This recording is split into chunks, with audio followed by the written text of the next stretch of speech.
This meeting to order. CPATA is the Canadian federal regulator of patent agents and trademark agents, with staff and licensees living and working throughout our vast and free nation. I'd like to begin by acknowledging the land we call Canada as the traditional and ancestral territory of many Indigenous peoples, people who have lived on and cared for these lands for generations. Today, we are gathered in Ottawa, on the unceded, unsurrendered territory of the Anishinaabe Algonquin Nation. We are grateful for the traditional knowledge keepers and elders who are still with us, and for those who have gone before us. We respect the histories, languages, and cultures of First Nations, Métis, Inuit, and all First Peoples of Canada, whose presence continues to enrich our vibrant communities. Today's meeting is being simultaneously translated into French. Dana Dragomir, our Director of Communications, will explain how to access the French interpretation. Dana? Bonjour. Donc, pour tous ceux qui veulent participer à la rencontre aujourd'hui en français, que vous soyez ici dans la salle ou à la maison, vous devez vous joindre à la rencontre Zoom et ensuite cliquez sur le globe terrestre en bas de la fenêtre pour sélectionner français. Thank you, Dana. We'll spend about 40 minutes presenting, followed by about 20 minutes for questions from our in-person as well as our online participants. Following the meeting, we invite everyone to stay for an informal reception with some light refreshments. I was honored to become chair of the CPATA board at the AGM in May 2023. Was it really only a year ago? Wow. Witnessing CPATA's evolution from an organization with no startup funding or infrastructure to a contemporary best-in-class regulator has been deeply satisfying. In the short time since CPATA's coming into force in June 2021, we have built the foundations for a world-class regulator of intellectual property professionals, and we focused on impactful initiatives in the areas of professional competency, entry to practice, and complaints, discipline, and unauthorized practice. In April, CPATA held elections to fill 2 licensee positions on its board. We would like to sincerely thank our outgoing directors, Jeffrey Assel and Leonora Hoyka, for their outstanding contributions. We'd also like to welcome our new directors, Stephen Garland and Scott Jolliffe. I'll now introduce our full board of directors. CPATA is fortunate to have at its helm individuals with such diverse and deep expertise. When I call your name, please stand so we can acknowledge you. Our appointed directors are Iris Amel-Descote, Amber Batwell, Karima Bawa, Tom Conway. Our elected directors, Andrew Currier, Patent Agent Director, Brigitte Chan, Trademark Agent Director, Stephen Garland, Patent Agent Director, newly elected. Welcome, Stephen. Scott Jolliffe, Trademark Agent Director, newly elected. Welcome, Scott. We're so excited to be working with you. Now I'm going to pass the baton to Judith Straczynski, CPATA's CEO and Registrar, to present the annual report and to give you an overview of the strategic framework for 2023 through 25. Over to you, Judith. Thank you, Ruth. So welcome, everyone. 2023 was also my first year with CPATA, and since I joined as CEO in January last year, it's been an honor to join such an agile, modern regulator working with such a dynamic, skilled profession. As a refresher, in 2023, CPATA's first ever strategic framework was approved. It was approved by the board. In addition to outreach, infrastructure, and governance initiatives meant to solidify CPATA's regulatory systems and position in the IP ecosystem, this framework outlines key priorities in the areas of professional development and competency and professional regulation. I encourage everyone to review the full strategic framework, which is available online, as well as on the link that you can see on the slide that we have today.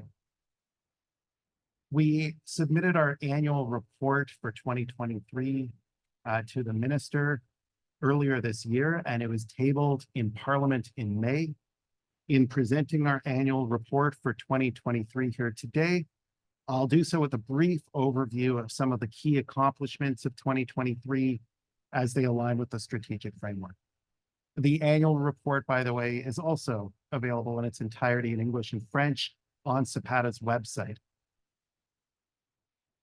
In the area of professional competency and entry to practice, 2023 was a really instrumental year. Several large initiatives were undertaken which will benefit the patent agent and trademark agent professions, and by extension, the Canadian innovators and creators who they serve. One of the initiatives was the creation of technical competency profiles, which set clear standards for the competencies, knowledge, and skills that agents must acquire to serve their clients. No such standards had existed prior to CPATA's coming into force, and I'm very pleased by the work that was undertaken to allow future licensees to understand what they're expected to know and the entry to practice requirements that will be aligned with them. I'd also be remiss if I didn't acknowledge all of the effort of trademark agent and patent agent professions who were invaluable and contributed countless hours to ensuring that we could create defensible standards for the profession. And without their assistance, we would not have been able to do this important work. In 2023, CPATA began to review and redevelop the qualifying examinations so that in the most accurate and fair way possible, they would test for those technical knowledge and skills required of agents as established in the competency profiles. The entry to practice requirements, including the exams, had remained largely unchanged for many years, and concerns were raised by IP stakeholders, including licensees themselves, about this framework due to low pass rates even prior to CPATA's coming into force. The new qualifying exams are divided into knowledge exams and skills exams. Candidates first must pass the knowledge exams to be eligible for the skills exams. The first administration of the knowledge exams took place this March.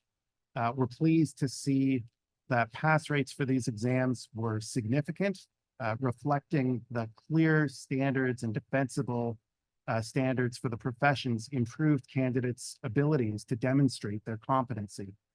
The first administration of the skills exams will happen this fall. I'm particularly grateful to Jen Slobodkin and the entire CPATA team, as well as the professions, for contributing their expertise in reorienting the exams.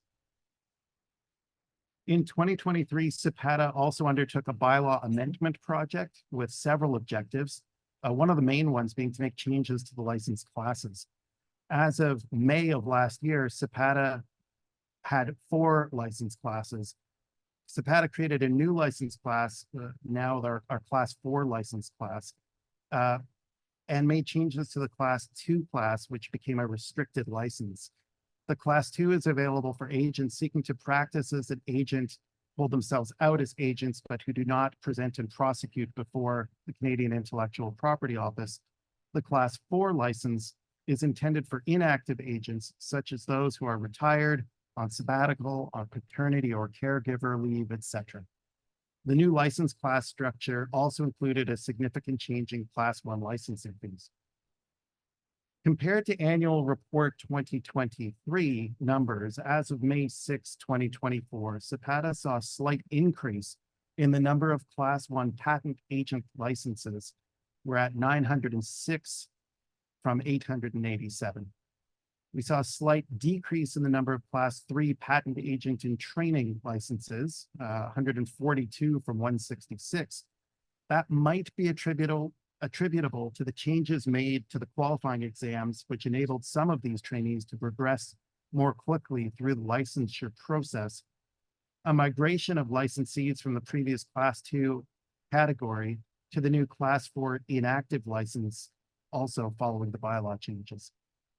On the trademark side, we saw a minor expected decrease in the number of class 1 trademark agents to 1,212 from 1,261. The total decrease since 2022 is under 10%. This is a positive development, given that there was a concern that many trademark agents registered with CPO were not actively engaged in trademark agency practice. This true picture helps us to have an accurate benchmark for the first time. Trademark agents who surrendered their license or changed from the Class 1 license have stated doing so for a variety of reasons, including retirement, no longer offering intellectual property services. For example, lawyers who changed practice areas and do not offer any trademark services. Those who offer intellectual property service but don't engage in filing or prosecuting trademark applications before CPO, or having only done so on the occasional basis in the past. The Class 3 trademark agent levels stayed stable with 140 from 141 the year before, and increased from 133 in 2022. So when you look to the overall total licensees, it's normal when a profession is subject to modern professional regulatory requirements such as mandatory insurance and fees reflecting the costs of regulation to see some movement in and out of the profession in the early years. Individuals who are not doing this work but maintaining the patent agent or trademark agent credential, or who are only doing IP work on the side, may decide that it's not worth the increased costs and increased regulation. This is generally a necessary first step that is observed when a group becomes subject to increased professional regulation. In total, however, there are only 14 fewer licenses than last year, 2,705 from 2,719, and only 38 fewer licenses since 2022. Overall, the number of licensees after the 2024 renewal period indicate relative stability in the professions and even demonstrate a trend towards increasing numbers on the patent side. With our initiatives around competency, exams, and entry to practice, we intend to make the patent agent and trademark agent professions more attractive to professionals and prospective professionals, with the goal of increasing the numbers of licensees over time to increase the availability of IP services for Canadians. This is something we are already starting to see on a small scale, as you've seen, in the Class 1 patent agent numbers. So turning to professional responsibility, in this area, 2023 was also an important year. It's where all practicing agents who serve the public became required to have professional liability insurance that meets CPATA's requirements, adding a layer of public protection for clients of licensees and for licensees themselves. CPATA also continued building its experience with proactive ethics education, as well as investigations and discipline. In November, we held our first discipline hearing, which was online and open to the public, which is consistent with principles of open courts and transparency, accessibility, and cost effectiveness.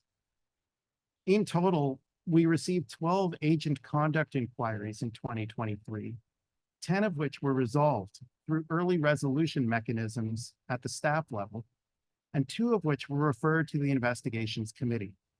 CPATA also carried over 2 investigations from 2022. CPATA successfully addressed its first allegations of unauthorized practice in 2023. We actually received a total of 14 complaints with respect to unauthorized practice. Each was investigated, and in most cases, written warnings and requests or demands for rectification resulted.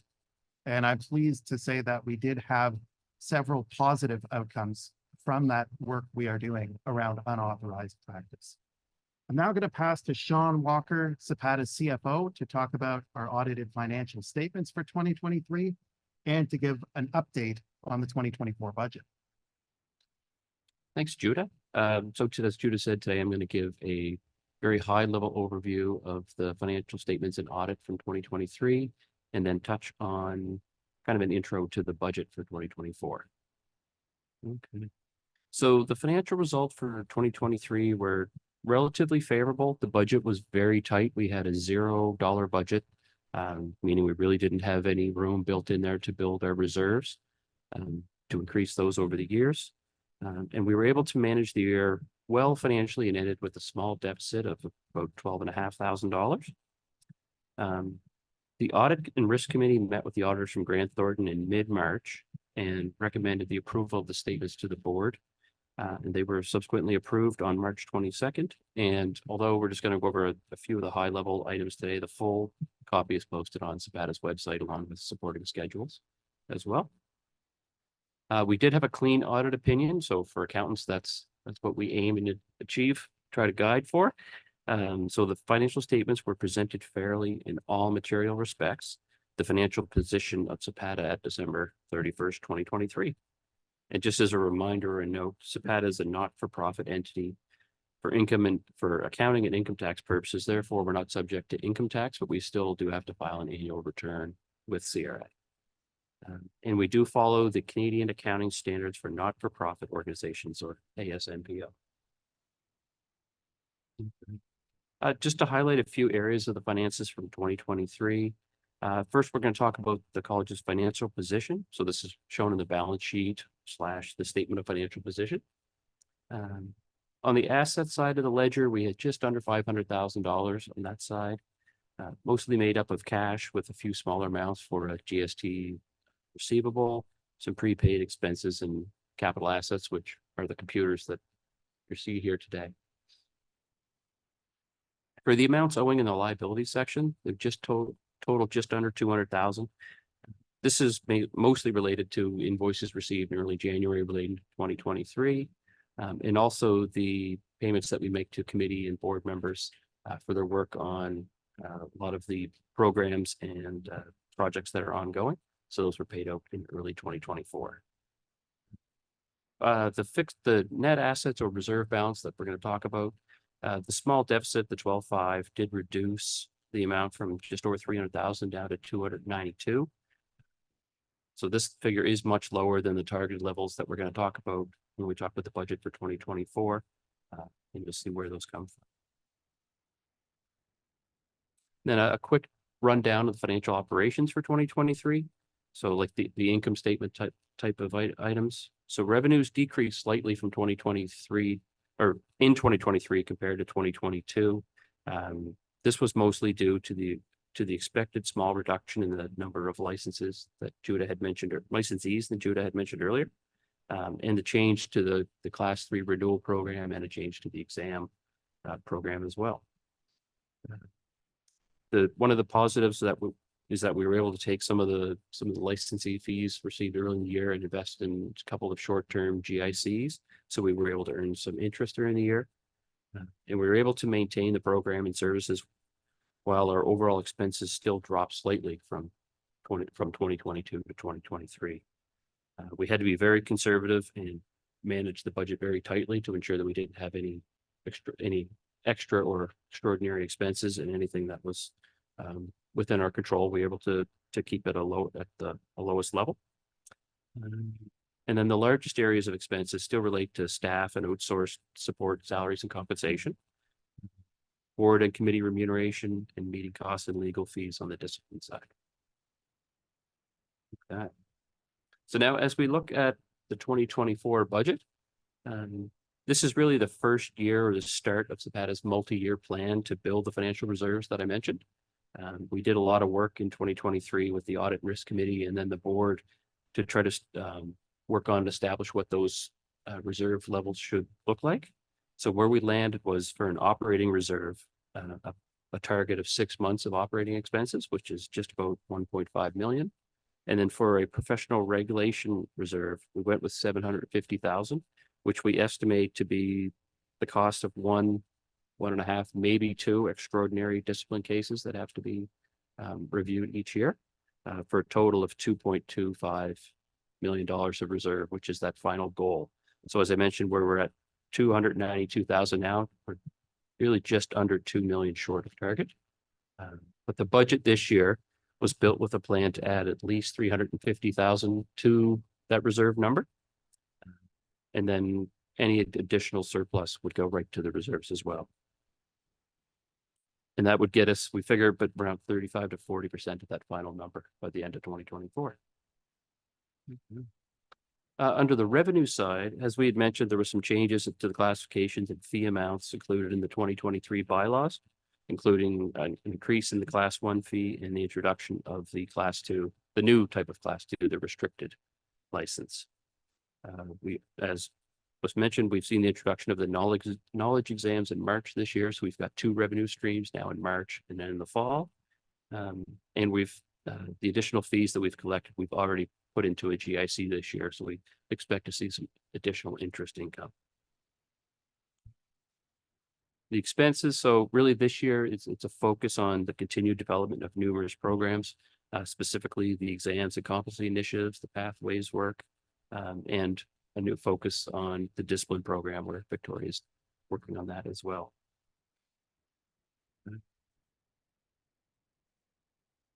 So here we have the revenue budget for 2024. You'll see the significant increase in revenue over the prior 2 years. It's up about just over 50%. So this is due to the increase in the Class 1 fees, the introduction of Class 2. And another note, I guess a couple of notes are, we did anticipate a reduction in the number of agents with the fee increase, and it wasn't as the reduction, this is weird to say, but the reduction wasn't as large as we thought. So that was positive news. So we do expect to see a little bit more revenue than we had budgeted for. Okay. So far this year we've gone through a full renewal, as I mentioned, and the way it works out with the proration of fees, we're about 225 more Class 1 and Class 2 agents than we budgeted, which is for us is a very positive result, and that we expect to see we should be able to contribute between $200,000 and $300,000 or $300,000 extra dollars to the bottom line, to the reserves. So from that 350 we had originally budgeted, we should be able to add another $200,000 or $300,000. Okay. And then the budget for the expenses, you'll see it has increased as well, about 35% over 2023. And this is really a focus on the programs that we're trying and still developing, especially under education and competency, technology. We're constantly redeveloping and enhancing our systems. And as I mentioned, the discipline program, setting them up for legal fees and additional research and work, and then increased costs for translation and other smaller areas. Okay. So that's it for the financial side. Now I'm going to pass it on to Jen, CPATA's Director of Registration, Education, and Deputy Registrar to talk about the key projects for 2024. Thank you very much, Sean. There's a lot of exciting projects and ways for licensees and other IP stakeholders to get involved in supporting the professions and innovation in Canada. Our focus for 2024 will continue to be on professional competency and entry to practice. And in 2024, we began to develop the Professional Foundations Competency Profile. And this profile defines the professional skills such as communication and working with others, managing your work, that complement an agent's technical knowledge and practice to allow them to practice competently and ethically. This Professional Foundations Profile will apply to both patent agents and trademark agents, and will be a companion document to the Technical Competency Profile. CPATA has put together working groups of patent agents and trademark agents to draft the profile with our psychometric expert, and the draft profile will be circulated for validation across the profession this fall. The Technical and Professional Foundations Competency Profiles are cornerstones to professional regulation that describe the competencies that are expected of licensees. I'm pleased to announce that as part of our ongoing review and efforts to enhance CPATA's licensing framework, today we are launching a consultation to explore the merits and challenges of the apprenticeship model to become a patent agent or a trademark agent. To put this project into context, CPATA began working to enhance patent agent and trademark agent licensing since our creation. We have developed technical competency profiles and rethought the qualifying exams. So the apprenticeship component was the only step in the pipeline toward becoming an agent that CPATA had not yet investigated. Though the previous and current requirements produce many excellent patent agents and trademark agents, we have heard from licensees and other IP stakeholders that there is room for improvement in the current model. We also know that different jurisdictions have different models, some of which offer complementary pathways to becoming an agent. This is a very open and exploratory consultation, and the priority this year will be to collect information to consider potential options for improvements to the ways to become an agent. We are going to take our time with this project, and any potential changes would be subject to further outreach with the professions before being finalized by the board or implemented. We also want to hear from trainees, training supervisors, and other licensees, as well as firms and the IP community of practice on this topic. So we've retained a third-party independent consultant, Calibrate Solutions, to facilitate focus groups and conduct a survey of licensees. There are three main ways in which individuals can share their insights. So first, CPATA agents in training, training supervisors, and other licensees can now fill out a survey. It's live on our website before October 1st, 2024. The survey is administered independently by Calibrate, and the data will only be provided to CPATA in aggregate form to maintain confidentiality and privacy. You can also express your interest in participating in a focus group. On behalf of CPATA, Calibrate has begun hosting virtual focus groups with consumers and will continue to host them with agents in training, training supervisors, and employer and firm representatives throughout July and August. Calibrate will conduct analysis of the focus groups and provide their findings to CPATA in an anonymized format. Finally, CPATA has also published a consultation paper on this topic.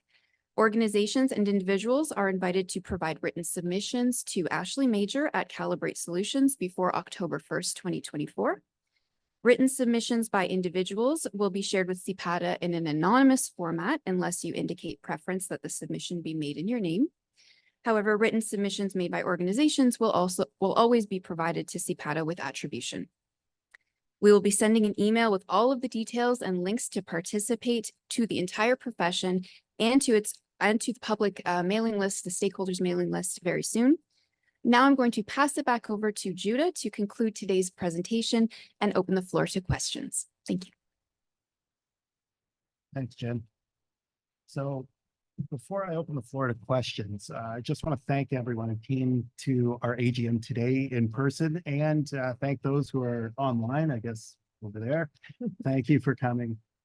It's an exciting time for the patent agent and trademark agent professions, and we're looking forward to continuing to work together with the IP community. We'll be taking questions now, and if you're here and have a question, you can step towards the mic, which is dead center in the room here. And for those who are online, please drop your question in the Q&A, and our Director of Communications, Dana, will read it out.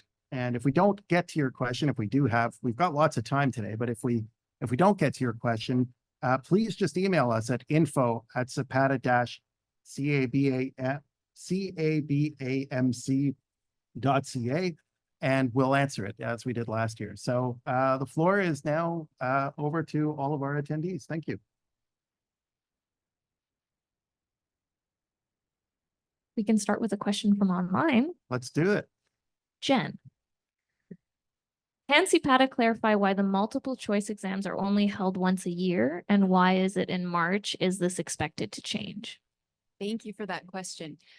So 2024, because it was the inaugural administration of the exams and there was a lot of effort to build the exams from scratch, this is the only year that we're only offering that exam once. But starting in 2025, we are going to be offering the knowledge exams twice per year. So there will be a winter administration and a spring administration, and that will allow individuals who have not yet demonstrated competency on that exam to have another attempt before the skills exams in the fall. So the tentative dates for the 2025 winter exams are posted on our website, and I believe that will be the rough schedule moving forward. So there will be a winter, a spring, and then a skills exams in the fall. Thank you.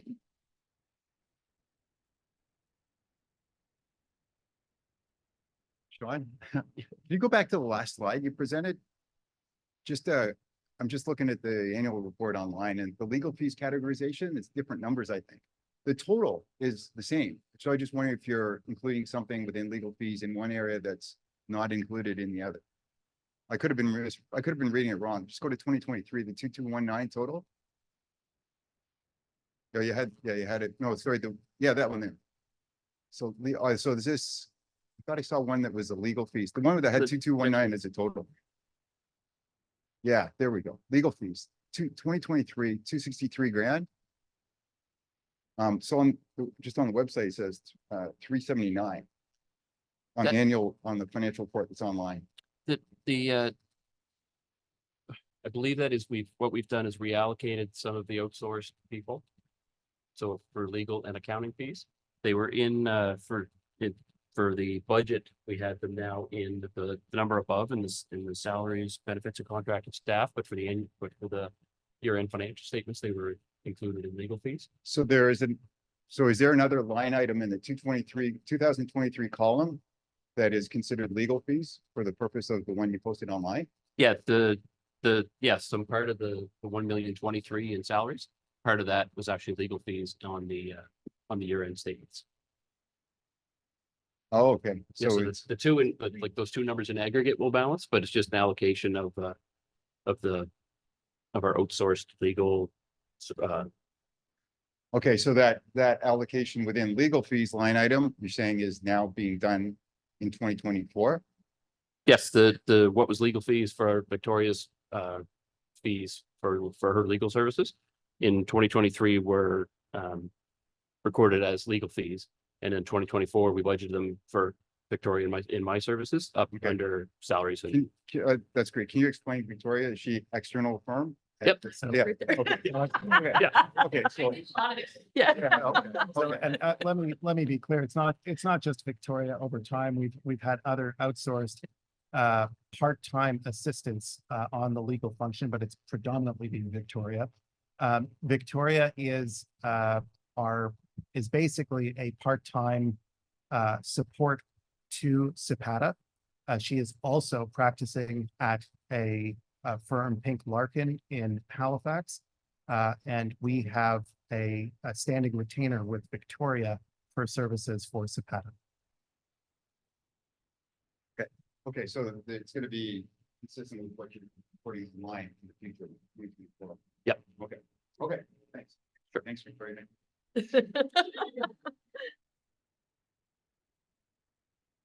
I can ask a really easy question online and also answer it. Will the slides be made available? Yes, they will.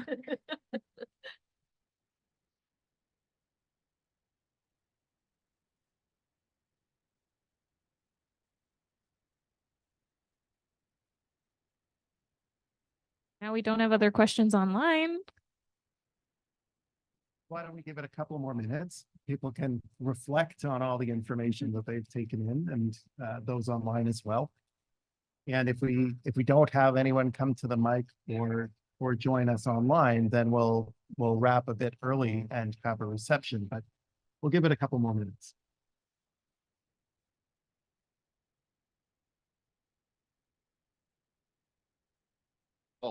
Question, the building the reserves based on the number you're looking for, 2+ million, I think it was. 2.2. Yeah, okay. You're targeting a range of what your expectation is per year between 300 and 600, I think, something like that too. Okay. So you've got a timeline of when you think you could hit the target, correct? Have you given thought, or I know it's early days of, okay, what happens when we hit our target of 6 months? If you have given that thought, could you share any of your thoughts with us today? Yeah, I can definitely cover that one. So the goal was to build the reserves as quickly as reasonable, given the risk of having significant matters come in requiring investigation or discipline or an unauthorized practice injunction that would need to be brought. Assuming that we don't need to call on the reserve anytime soon, then we would be able to continue to grow it. And the earlier that we grow it, the more we can take advantage of what are still relatively good interest rates to continue to compound that build over time. So we think that for the next strategic plan, our current strategic plan is to 25. We're probably going to be getting close to that point where we're going to be meeting reserves in the 26 to 27 period, if we don't have to call on anything. And so it's still too early to crystal ball. If all goes well and smoothly, and we do not have complex matters where we need to turn to reserves to fund the investigation and discipline work, or unauthorized practice work, then if the reserves are full by that time, we can certainly be considering what scaling back of fees would be attainable at that time while continuing to fund the core regulatory functions of the organization.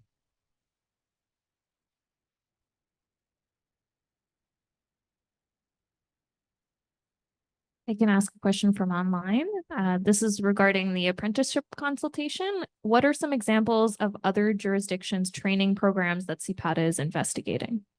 So we actually, together with the consultation, we have a policy paper that's online. When you go to our consultations link on our website, you'll find it. It's available in both English and French. And you'll see that we have looked at other jurisdictions and shared some of that comparative analysis so people can see how things are being done in the United States, our major trade partner to the south, which is a significant part of Canada's IP environment. We've looked at England and Wales, where the intellectual property regulator is in place, but where others also share the burden for the training and examining and licensing processes. We have looked to India and other Commonwealth environments, including Australia and New Zealand. And I believe we also have China and Singapore. Singapore does some really interesting work around legal services, including the patent agent profession, and have a course-based methodology. And so you'll see a mix, and the consultation paper describes how there are different approaches in different jurisdictions. Some groups do not have an exam requirement. Some areas have an exam, some have an apprenticeship, some do not, some have courses, some do not. And there will be layered differences in terms of whether some have an exam without an apprenticeship, or different configurations of those core three elements. And so we provide those just as comparative examples of what's possible. But we're really looking to hear what's working, as well as what might require improvement in current apprenticeships.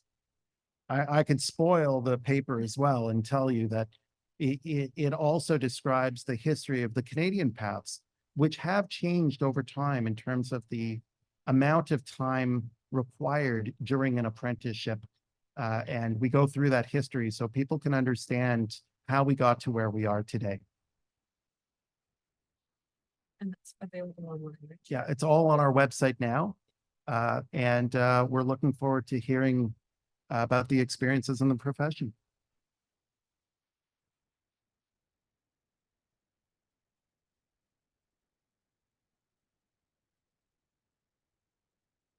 Okay, well, I appreciate those questions. They're all wonderful and diverse. I'm not seeing anyone else at the microphone at the moment, and we're not hearing more from those across Canada, but we're so grateful for all of you for taking the time to be with us today.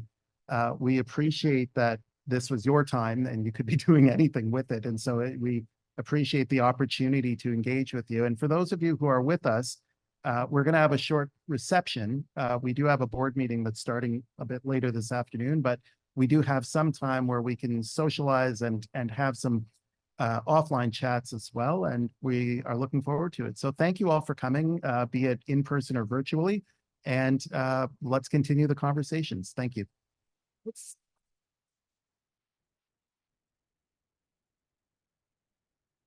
fine.